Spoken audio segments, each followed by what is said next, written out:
Hello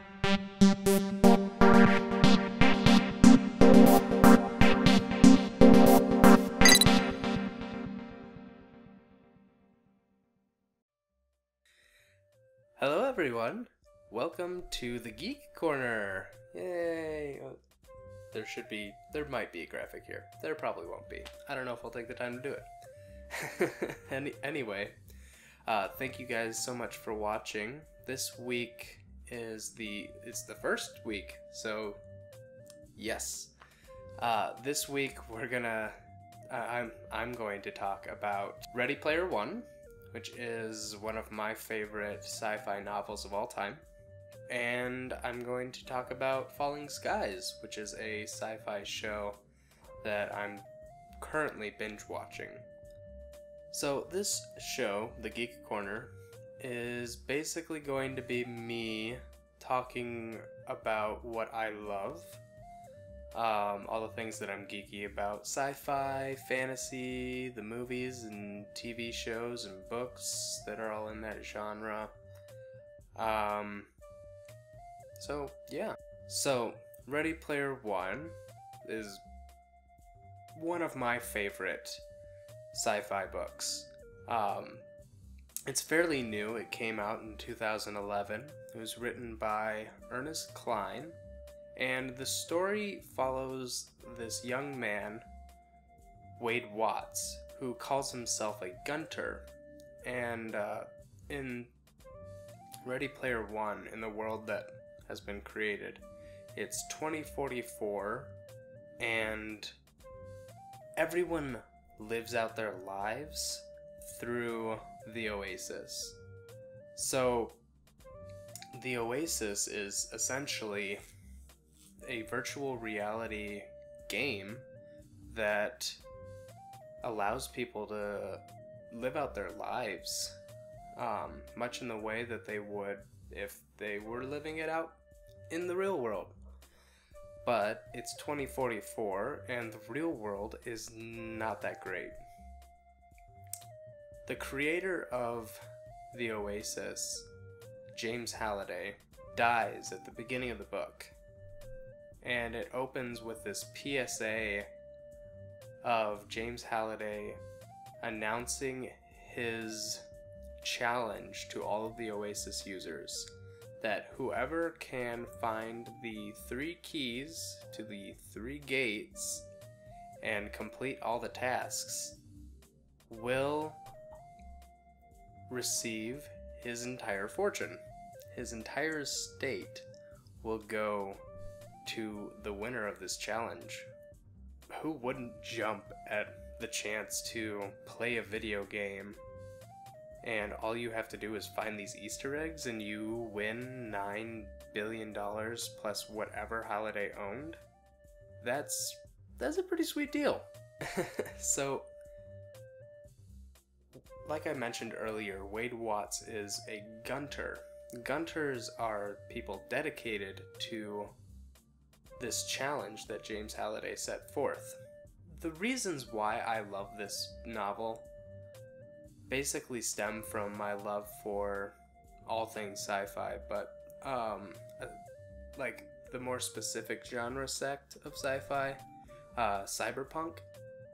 I just eat that shit up.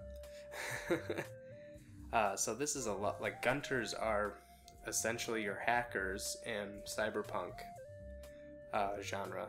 The main things I liked about Ready Player One are the story is really well written. The whole book it's well written. The characters have a lot of depth to them. You have this kind of coming of age story with the main character, and you get to follow him throughout that as he deals with oncoming fame, and I mean, getting out of the stacks, which is economic housing in a really sick sense.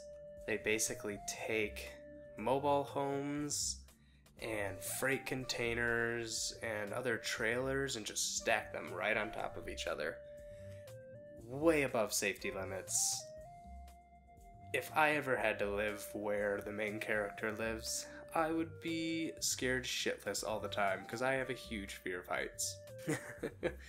The thing that really got me invested in this book was the way Ernest Cline set up the world in 2044 with the juxtaposition of the Oasis as kind of a social commentary on how we live now and what could happen. I mean, yeah, you get that shit thrown at you constantly, but I thought it was really well done in this novel. So yeah, that's Ready Player One. If you want to read it, you should definitely read it. If you don't want to read it, you should still definitely read it. The Kindle version, I think, is something like $4.99. If you like film adaptations of novels and you think you'd rather wait for a film adaptation of Ready Player One, you will be in luck soon. Steven Spielberg is set to direct the film adaptation of Ready Player One, and I think Ernest Cline is working really hard right now with the screenwriters to get a screenplay adapted from the book. So the next thing I want to talk about is Falling Skies. It's a TV show that I think came out 6 or 7 years ago. I want to say 6 years ago. But anyway, Falling Skies is a dystopian sci-fi. Go figure. And it feels a lot like War of the Worlds in the way the whole world is set up. It's really a really good one. It kind of flew under the radar. I know I saw commercials for it constantly, and I know that I had family members who started watching it and then stopped because they either got bored or weren't invested enough. So it's going through it now. I'm on season 3. It's pretty good. I do like it quite a bit. The first season, I was a little discouraged at first, but when watching a new TV show, I always take into consideration with the first season that actors are still trying to find their characters, and that's going to hinder their chemistry with other actors. The writers are still finding some sort of style. The editors and post-production are still working towards a style. I mean, a lot of factors go into play when you're making a long-running, hour-long drama. So, I don't like to judge a series by its first season. I'm in the 3rd season now. It's really enjoyable. I'm really invested at this point. The characters have really grabbed me. I mean, I don't have much to say about it yet because I haven't finished it, so maybe in a later episode I'll come back to Falling Skies and talk about what I think about it overall once I've finished the series. The story basically starts with like right in the middle of this alien invasion where this group called the Second Mass, or Second Massachusetts, comes together and basically forms a resistance group, and they work with other groups, but Falling Skies follows the Second Mass primarily. It's just all about their struggles. I can't go into too much detail because number one, I haven't finished the show, and number two, I don't want to spoil anything. So I definitely recommend Falling Skies. And if you're looking for a new sci-fi show and you haven't watched Falling Skies yet, you should definitely do that. I think that's pretty much it for the show. I want to just tease a couple movies or talk about a couple movies really quickly.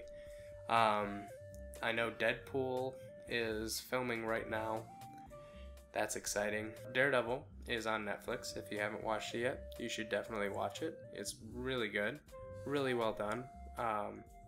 next week's podcast, we're going to have a spoiler cast on Daredevil, so if you haven't watched it by then, you should watch it now so you can listen to that spoiler cast. Avengers Age of Ultron, I believe, comes out today, the day that this is released, this Friday. So get your movie tickets, get some popcorn, go see Avengers. I'm sure it's going to be awesome. And yeah, that's it. Thank you very much, guys, for watching. This has been the first episode of the Geek Corner, and I hope you enjoyed it.